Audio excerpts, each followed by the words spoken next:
우리 다음 29장을 우리가 같이 공부하겠습니다. 이 29장에서 32장, 32절까지는 애굽에 대한 하나님의 심판이 이렇게 기록이 되어 있습니다. 29장은 애굽이 심판을 받는 이유는 애굽왕 바로 자신을 하나님 스스로 자기 자신을 신격화했습니다. 자기 스스로 하나님이라고 하고. 그래서 이스라엘 백성들은 하나님보다 더 애굽의 바로왕을 더 의지한 죄에 대한 이 애굽뿐만 아니라 애굽과 또한 이 정치적 결속을 맺고 있는 나라에 대한 심판의 대행자가 느부갓네살임을 밝히고 있습니다. 그래서 친애굽파인 시드기야의 원군 요청을 받은 바로의 군대가 이 포위 중인 바벨론 군대에게 패한 사실을 배경으로 한 예언이 30장입니다. 이 장면이 에레미야 30장 1절에서 10절에 나오고 있습니다. 그래서 31장은 이 애굽과 이 아수르의 패망원을 통해서 하나님은 교만한 자를 심판하시고 또한 아수르의 멸망을 통해서 애굽의 죄를 완전하게 깨닫게 해주시고 있습니다. 그래서 우리가 아수르를 잠깐 보겠습니다. 아수르는 이 셈의 이 후손으로 창세기 10장 11절에서 13절 우리가 쭉 13장 13절 23절 이렇게 나오고 있는데 지금 지중해를 이들이 장악했고 또한 2세기가 지난 후 나실파를 2세라고 했는데 이때 이 아수르가 이 수도를 니느웨로 이렇게 옮깁니다. 그래서 살만 5세가 지금 살만에서 5세의 왕이 이 사마리아에게 조공을 바치라고 했는데 바치지 않으니까 열왕기하 17장 3절에 6절에 사마리아를 완전히 초토화시켜버립니다. 또한 고대 근동지방을 장악한 이 아수르는 이스라엘의 19대 마지막 시드기야 왕을 우리가 주전 722년에 북이스라엘 사마리아를 이렇게 침략하여 멸망하였고 유다왕 13대 시드기야의 14년째 되던에 사네림이 에루살렘을 침략했으나 시드기야에게 패한 후에 계속적으로 유다를 공격했습니다. 유다왕 16대 왕 이 요시아왕 31년째 바벨론의 공격으로 멸망을 맞게 되는 에스겔의 지금 예언을 지금 하고 있습니다. 또한 우리가 32장은 이 암몬과 모압, 에돔, 블레셋, 두로, 시돈, 이방 열국의 심판의 이 예언 가운데 마지막으로 애굽에 대한 심판을 예언하고 있고 29장에서 32장의 마지막 부분입니다. 그래서 에스겔의 조국 유다는 망해버렸고 유다가 따르던 애굽이 도움이 못되는 갈대 지팡이요 큰소리만 치는 악어에 불과하다는 것을 2절에 표현하고 있고 3절 4절은 바로가 하나님이 아님을 알게 하신다는 것을 말하고 있습니다. 그래서 5절 6절에 바로의 군대는 다 죽을 것을 예언하면서 애굽의 군사 또한 지도층 또한 경제에 하나님의 심판이 임한 것을 보여주고 그리하여 애굽의 멸망에 대한 예언이 완전하게 마무리됩니다. 우리는 지금 3부까지 우리가 에스겔을 통한 하나님의 천국의 역사를 보았습니다. 또한 우리가 제4부를 보면은 이 33장에서 39장의 이스라엘의 회복과 전쟁에 대해서 우리가 같이 공부하겠습니다. 우리가 33장을 보게 되면 선지자의 역할과 이스라엘의 상태, 제4부가 시작되는 이 부분이고 유다의 과거와 현재 그리고 미래의 운명에 대한 이 운명을 이 에스겔이 예언하고 있고 또한 에스겔의 사명은 파수꾼의 역할임을 보여주고 있고 또한 이 에스겔은 이스라엘 백성들에게 회개를 지금 촉구하고 있는 것을 볼 수 있습니다.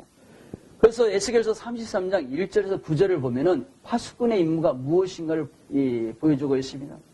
에스겔 3장 17절에 인자야 내가 너를 이스라엘 족속의 파수꾼으로 세웠으니 너는 내 입의 말을 듣고 나를 대신하여 그들을 깨우치라. 에스겔서 3장 19절 21절을 보면 파수꾼을 세우신 하나님의 뜻은 이스라엘 백성이 죄로 인하여 죽는 것이 아니라 그들이 회개하여 돌이켜 생명을 얻게 하기 위하여 파수꾼을 세웠다는 것을 말씀하고 있고 이 에스겔서의 사역을 이 33장에서 더 강조하고 있습니다. 또 10절에서 20절에는 회개를 촉구하고 있습니다. 회개하면 다 용서하신 하나님의 사랑을 보여주시고 각 세대의 운명은 각 스스로의 판단과 행위에서 결정지어지는 것이고 회개는 죄를 슬퍼하는 것이 아니라 삶을 완전히 돌이키는 것이고 하나님이 공평하게 심판하신 분임을 경고합니다. 21절에서 29절을 보면 이 본토에 남은 자, 예루살렘에 남은 이 남은 자들. 그래서 이 남은 자들의 심판을 어떻게 하냐. 하나님의 심판도 나라가 망하였음에도 회개하지 못하는 유다 땅에 있는 사람들에 대하여 칼과 짐승들과 온갖 기근과 병으로 이 심판받아 죽게 될 것과 회개하지 않는 백성들을 경고하고 죄에 대한 책임은 본인 스스로 지며 그에 대한 심판을 경고하고 있습니다. 27절 말씀입니다. 또한 30에서 33절은 마지막 절을 보면은 포로 생활하는 이스라엘 백성을 책망하고 있습니다. 지금 바벨론 포로에 잡혀있는 이스라엘 백성들이 에스겔 선지자의 이 예언을 무시하고 있고 예루살렘이 멸망당했다는 이 소식을 들은 이스라엘 백성들의 행위가 아직도 말과 형식만 나타내는 것을 책망하고 있습니다. 또한 34장에는 선한 목자를 통한 이스라엘의 회복을 말합니다. 이스라엘의 왕과 백성을 목자와 양으로 비유하고 있고 바벨론 포로 직전에 거짓 목자인 왕들에 대한 심판과 또한 비참한 한계에 처한 이 백성들을 위하여 참 목자 다윗의 후손인 목자로 세우셔서 하나님의 언약이 성취되는 것을 지금 보여주고 있습니다. 그래서 1절에서 10절은 목자들의 범죄, 목자로 비유된 이스라엘 왕들의 죄를 지적하며 양떼들에게 관심이 없는 거짓 목자들에게 지금 이 재앙이 이르는데 하나님께서는 이들에게 이 첫 번째는 내 양떼들을 그들에게 찾는다고 10절에 경고하고 있습니다. 10절에 양을 먹이지 못하게 한다. 10절에 다시는 자기를 먹이지 못하며 내 양떼를 그들의 입에서 건져내며 다시는 그들의 밥이 되지 않게 하실 것이라고 하나님 말씀하고 있습니다. 또 우리가 11절에서 16절을 보면 양떼들에 대한 하나님의 언약이 쭉 나오고 있습니다. 그래서 부패한 이 목자들에 대한 하나님의 진노와 하나님 스스로 하나님의 양떼를 돌보신다는 이 약속은 다윗의 후손으로 오실 메시아의 출현을 예고하고 있고 이 약속은 유다 왕국만을 말하는 것이 아니라 메시아가 오셔서 만드는 하나님의 나라, 영원한 나라에 대해서 지금 예언을 하고 있습니다. 그래서 요한복음 10장 11절에 나는 선한 목자라 선한 목자는 양들을 위하여 목숨을 버리거니와 우리가 17절에서 24절을 보면 이 메시아에 대한 언약이 지금 나오고 있습니다. 내가 한 목자를 그들 위에 세워 먹이게 하리. 23절입니다. 그는 내 종 다윗이라 그가 그들을 먹이고 그들의 목자가 될지라. 24절은 다윗과의 관계를 보여주고 있습니다.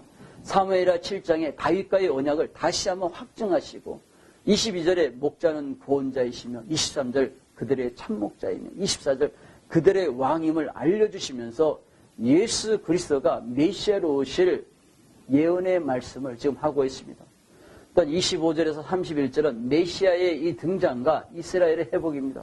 25절에 우리가 세우신다는 뜻은 히브리어로 이 카라트라고 뜻은 언약을 맺다는 뜻입니다. 하나님은 이스라엘 백성과 화평의 언약을 맺음으로 메시아가 임하시는 다가올 이 평화의 이 번영의 약속과 또는 안정과 풍요로움은 땅에 대한 약속과 곧 하나님 나라가 이 땅에 임하심을 말씀했습니다. 이 약속은 예수 그리스도가 이 땅에 오심으로 성취되었습니다. 우리가 호세아서 2장 22절에 땅은 곡식과 포도주와 기름에 응답하겠고 또 이것들은 이스라엘에 응답하리라. 우리가 아모스 9장 13절에 여호와의 말씀이니라 보라 날이 이를지라 그때에 파종하는 자가 곡식 추수하는 자의 뒤를 이으며 포도를 밟는 자가 씨 뿌린 자의 뒤를 이으며 산들은 단 포도주를 흘리며 작은 산들을 녹이리라. 우리가 스가랴 8장 12절에 보면은 곧 평강의 씨를 얻을 것이라 포도나무가 열매를 맺으며 땅이 산물을 내며 하늘은 이슬을 내리니 내가 이 남은 백성으로 이 모든 것을 누리게 하리라. 그래서 하나님께서는 하나님 나라가 이 땅에 오시는 것을 이렇게 선지자를 통해서 말씀해 주셨습니다. 우리가 35장을 보게 되면 35장은 에돔의 죄악과 하나님의 심판에 대해서 나옵니다. 그래서 세일이라는 단어는 구약에서 38번이 나옵니다. 그래서 장소적인 이 개념으로 사용되고 있고 창세기 14장 6절에 호리 족속을 그 산 세일에서 저 광야 근방 엘바냐까지 이르렀으며 호리 족속이 살았으나 창세기 3장 14절에 보면은 에서가 완전히 여기를 장악했음을 보여주고 있습니다. 그래서 에서의 후손인 에돔은 이스라엘과 적대관계입니다. 유다에 임한 하나님의 심판을 보고도 기뻐한 것에 대하여 6절에 세일의 피가 따르며 7절에 황폐하게 될 것이며 8절에 사륙을 당해 멸망하게 될 것이다. 그래서 이 에돔 족속이 망한 이유를 정리하면은 5절에 이스라엘을 대적했고 10절에 바벨론을 도왔습니다. 또한 10에서 15절에 보면 예루살렘의 함락을 기뻐한 것이 이 에돔 족속의 죄악이고 결국 이 죄악으로 말미암아 하나님의 심판이 임함을 지금 경고하고 있습니다. 또한 우리가 이 36장을 보게 되면 이스라엘의 회복을 봅니다. 이스라엘을 봅니다. 36장은 34장과 함께 에스겔서 중에서 가장 중요한 예언서입니다. 이스라엘 땅, 즉 언약의 땅인 가나안 땅의 회복과 함께 포로된 이스라엘 백성을 회복시키면서 이방 나라들이 유다를 공격한 것은 하나님이 약속하신 땅에 대한 침략으로 하나님께 대한 도전임을 알게 하시고 유다에 행한 죄감들을 에돔과 이방 나라들에게 치르게 하고 있습니다. 지금 이 36장에 기록된 하나님의 언약은 무엇이냐면 창세기 15장 7절과 신명기 26장 15절의 말씀처럼 아브라함과 모세에게 맺은 언약을 말하고 있습니다. 그러니까 에레미야 15장 5절과 31장 40절에 하나님께서 계시는 성지라는 것, 또 에레미야 3장 15절, 에스겔서 34장 23절의 말씀처럼 메시아가 태어날 땅 예루살렘의 회복을 약속해 주시고 있습니다. 그래서 이 약속은 유다를 통해서 이루신 하나님 나라의 완성을 위해서 온 인류를 구원하실 메시아를 보내주신 언약의 약속임을 지금 말하고 있습니다. 그래서 1절에서 15절은 가나안 땅에 대한 언약을 하고 있습니다. 그래서 가나안 땅의 회복을 말씀하시고 있고 이 땅은 하나님의 땅이기 때문에 에돔 족속이 차지할 수 없으며 백성을 다스릴 목자를 통하여 회복되는 가나안 땅은 8절에서 9절에 보면 열매를 맺고 10절에서 11절은 이스라엘 백성을 이 땅으로 돌아 번성하게 되며 12절에 14절 영원히 거하며 15절에 수치를 듣고도 넘어지지 않게 됨을 약속하고 있습니다. 그래서 이 땅에 하나님이 함께 계심으로 회복되어 하나님의 백성들이 하늘의 기업을 물려받음을 말씀하고 있습니다. 또한 16절에서 38절에 보면 하나님의 영광을 위한 이스라엘의 회복을 말합니다. 이스라엘의 죄에 대한 심판으로 바벨론의 포로가 될 때 하나님은 무능한 신으로 여긴 열방 나라들에 대해서 심판을 하게 되는 이유가 이스라엘 백성을 아브라함과 야곱과 다윗에게 맺은 언약 백성을 보여주기 위해서입니다.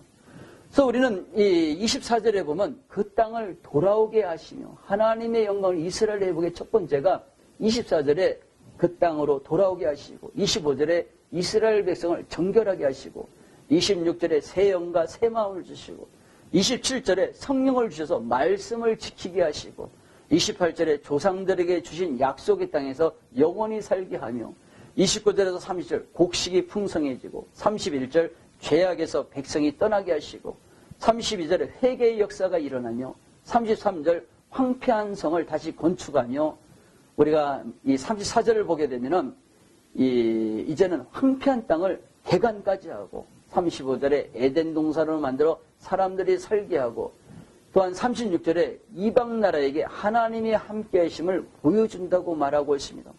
그래서 37절에 제사장의 나라가 완전히 회복되고 아브라함의 언약이 이루어지고 그리하여 창세기 12장 2절에 내가 너로 큰 민족을 이루고 내가 내게 복을 주어 내 이름을 창대케 하리니 15장 5절에 하늘로 뭇별을 셀 수 있나 보라. 우리가 하나님의 이 언약의 약속이 이루어진다는 것을 말씀하고 있습니다. 그래서 36장은 이스라엘의 회복은 죄로 인해서 심판으로 받는 것을 창세기 3장 19절에 내가 흙으로 돌아갈 때까지 얼굴에 땀을 흘려 먹을 것을 먹으리니 내가 그것을 취함을 입었습니다. 너는 흙이니 흙으로 돌아갈 것이라. 우리가 창세기 3장 7절에 9절 하나님 주신 천국 에덴에서 주신 생명을 창세기 3장 4절에 뱀의 유혹으로 잃어버려서 죽음을 맞이하는 인간으로 살아갈 수밖에 없습니다. 그래서 우리는 본문 25절에 26절에 더러운 곳에서와 모든 우상에서 너희를 정결하게 할 것이며 또 새 영을 너희 속에 두고 새 마음을 너희에게 주되 너희 육신에서 굳은 마음을 제거하고 부드러운 마음을 줄 것이라고 말하고 있습니다. 그래서 이 36장을 통해서 창세 때 잃어버린 우리 인간이 가장 염원하는 에덴의 회복, 하나님의 나라를 회복하는 에스겔의 예언을 지금 우리가 하고 있습니다. 그래서 이 말씀을 보면서 우리는 지금 내가 잃어버린 땅을 우리가 회복한 거, 하나님 나라가 회복된 거, 이제는 우리가 감람나무였던 우리가 이제는 포도나무에 접붙인 자로 살아가는 거예요. 이제는 하나님의 나라가 임한 삶을 살아갈 수 있다는 것을 우리에게 말씀하고 있습니다. 또한 37장에 보면은 이스라엘의 회복과 마른 뼈의 환상을 말하고 있습니다. 그래서 죽음에서 생명으로 옮겨지는 부활의 환상을 통해서 이 마른 뼈와 이 무덤은 소망과 또한 가능성이 없고 어떤 도움도 받지 못하는 이스라엘을 가리키고 있습니다. 하나님의 심판으로 포로가 되어 정치적으로 경제적인 모든 주권을 빼앗긴 이스라엘 국가를 다시 하나님께서 세워주실 것에 대한 예언을 하고 있으며 11절의 말씀입니다. 그래서 1절에서 14절은 마른 뼈가 소생하고 있습니다. 에스겔의 마른 뼈 소생은 이스라엘 이 개인의 회복이 아니고 이 마른 뼈처럼 소망 없는 상황에 있는 이스라엘을 소생시키는 것은 오직 하나님의 능력밖에 없음을 보여주고 있습니다. 마른 뼈를 소생시키는 것은 오직 하나님의 능력밖에 없고 이 능력을 르하우, 우리가 영, 또한 신, 숨, 호흡, 생기. 그래서 이 르하우, 이 영의 단어가 구약에 389회 나오는데 에스겔서는 이 52회 나오고 있고 또는 시편에 39회 나오고 있고 이사야서에 51회 이렇게 나오고 있고 또한 창세기 2장 7절에 여호와 하나님이 땅의 흙으로 사람을 주시고 생기를 그 코에 불어넣으시니 사람이 생명이던지라. 이 르하우, 이 생기가 본문 37장에 11번 나옵니다. 이 르하우는 이 뼈들을 살게 하는 하나님의 영 14절을 말하고 있고 이 마른 뼈에 생기를 불어넣자 뼈들이 살아 움직이고 큰 군대가 되는 모습을 통하여서 이제 열국에 흩어져 있던 이스라엘 백성들이 하나님의 영을 받아서 회복하고 하나님의 군대가 되는 환상을 통하여 한번 선택을 받은 하나님의 자녀는 끝까지 지키시는 하나님이심을 지금 보여주고 있습니다. 그래서 15절에서 28절을 보게 되면 분열 왕국의 연합과 이스라엘 회복을 말하고 있는데 이스라엘의 포로 생활이 끝났을 때 분열되었던 남유다와 북이스라엘이 하나가 됨으로써 하나님의 관계가 회복되는 증거로 27절에 나는 그들의 하나님이 되고 그들은 내 백성이 되리라. 이 말씀으로 이스라엘 땅을 회복하시며 아브라함의 약속대로 28절에 내 성소가 영원토록 그들 가운데 있으리니 내가 이스라엘을 거룩하게 하는 여호와인 줄을 열국이 알리라. 아멘입니다. 24절에 내 종 다윗이 영원히 왕이 되리라는 말씀으로 하나님의 성소를 이스라엘 백성 가운데 영원히 세우셔서 하나님의 나라의 모형인 교회를 세우시겠다는 것이 하나님의 약속입니다. 우리가 이 38절에서 39절에는 이 곡과 이스라엘의 전쟁이 나옵니다. 그래서 이스라엘이 남북이 연합하여 하나게 되자 이방 나라들은 곡을 앞세워 이스라엘을 공격하는 곡에 대한 심판입니다. 이 곡이라는 이름은 역대상 5장 4절에 르벤의 아들로 나오고 있습니다. 신약에서는 계시록 20장 8절에 곡과 마곡을 미혹하고 모아 싸움을 붙이니 그 수가 바다의 모래 같으니라 나옵니다. 그래서 마곡이라는 이름은 구약에 2번 나오고 있습니다. 고멜, 마대, 양안, 두발, 메색, 디라스, 야벳의 아들로 창세기 10장 2절과 역대상 1절 5절에 나오고 있습니다. 이 야벳의 둘째 아들입니다. 곡은 이 바벨론을 칭하며 신약에도 하나님의 나라를 대적하는 것이 바벨론인데 이 바벨론이 계시록 19장 11절에서 20장 15절이라고 있고 결국은 이 곡이 하나님의 심판을 받게 되는 것을 보여주고 있습니다. 이 곡은 마곡 땅의 왕이라고 2절에 말하고 있고 곡이 7나라를 통솔하여 이스라엘을 공격합니다. 그래서 곡이 이끄는 나라는 메섹과 또한 두발은 이스라엘 북쪽에 있는 나라이고 바사는 동쪽에 있고 구스는 에디오피아를 말하고 남쪽, 붓은 이 북아프리카, 서쪽은 고멜, 소아시아, 또한 북서쪽, 도갈마는 북쪽 끝에 있습니다. 그래서 이사야서 41장 25절과 에레미야 1장 13절에서 15절에는 이스라엘을 괴롭히는 세력이 북방에서 오는 것으로 예언하고 있고 이 북방의 적들은 아수르와 바벨론, 바사입니다. 그래서 바벨론 포로 기간 이후에 이들은 이스라엘을 대적하는 이 새로운 세력으로 지금 상징화되고 있습니다. 그래서 곡에 대한 침략의 이 견해를 말한다면 이 첫 번째는 이 전쟁이 휴거 전에 일어난다는 견해가 있고 또 계시록 14장 14절에 20절에 또 다니엘서 11장 40에서 41절 같이 환란의 중간에 일어난다는 것.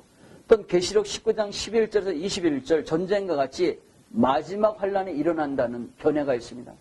또 바벨론을 멸망시키는 중에 일어난다는 것. 또 환란과 천년왕국의 시작의 중간에 일어난다는 것. 또는 계시록 20장 7절에서 8절처럼 천년왕국의 마지막에 일어난다는 것. 이 셋째와 다섯째 견을 합친 것으로 전쟁은 환란의 끝에 일어나고 천년 동안 멈췄다가 다시 전쟁이 일어나는 것. 계시록 20장 7절에 8절입니다. 그래서 본문 8절에 본 말년에 내가 명령을 받고 고개의 침략은 세상의 마지막 날에 되어질 이름을 이 성경은 말하고 있습니다. 그래서 39장은 곡에 대한 심판을 상세하게 예언하고 이 심판으로 이스라엘에 함께 하신 하나님의 영광을 보여주시고 이방 족속들로 이스라엘을 심판하신 하나님의 계획을 나타내 주시고 있는 것을 보게 됩니다. 그래서 마곡의 심판과 또한 사단의 세력에 대한 심판뿐만 아니라 예수 그리스도의 재림 때 하나님의 구원과 심판이 함께 이루어지는 것을 보여주고 있습니다. 그래서 곡의 심판을 통해서 하나님은 7절에 거룩하신 분이고 8절에 심판의 날이 가까웠음을 보여주시고 9절에 이스라엘 성에 거한 자가 곡의 병기를 태우는데 7년이 걸리고 10절에 이 병기들이 나무 대신 불을 피울 것이고 11절에 곡에 매장되는 이스라엘 동편이고 12절 곡의 시체들을 장사하는데 7개월이 걸리며 13절에 이 장사를 통해서 하나님이 영광을 받으시면서 곡의 심판을 마무리합니다. 그래서 우리가 17절에서 20절에 곡의 패망으로 인한 잔치를 말하고 이는 계시록 19장 17절에서 21절과 같이 악한 자를 심판하신 하나님의 공의를 보여주시고 있습니다. 이스라엘의 죄를 심판하신 하나님이 25절부터 이스라엘의 회복을 말씀하시며 21절에 내 영광을 여러 민족 가운데 나타내시며 22절에 이스라엘 백성은 하나님을 바로 알게 되며 23절에 이스라엘이 죄를 지어서 포로가 된 것과 24절에 이 모든 것이 하나님의 허락하에서 일어나는 것임을 알려주고 있습니다. 또한 29절에 다시는 얼굴을 가리지 않겠다고 약속하시고 하나님이 영을 부어주신 하나님의 구원 사역이 이루어지는 것을 보여주고 있습니다. 또한 우리가 40장에서 48장을 이제 보게 되면 새로운 성전과 예배에 대해서 말하고 있습니다. 새로운 성전. 그래서 하나님은 에스겔 골짜기에서 에스겔에게 이스라엘의 백성과 하나님과의 올바른 관계를 만들어주는 새로운 성전의 건립과 성전에서의 예배 행위를 자세하게 말씀하십니다. 그래서 40장에서 48장에 나오는 새로운 성전의 특징은 성전에 대한 이 비교적 상세한 이 건축학적 정보가 주어졌습니다. 40장 5절에서 42장 20절에 이 새로운 성전에 대한 이 설계도가 주어져 있고 그러나 이 건축물의 높이나 재료 등에 대한 언급은 없습니다. 또한 지으라는 명령은 없고 단지 선지자가 본 것을 이스라엘에게 선포하여 알게 하라는 명령만 있습니다.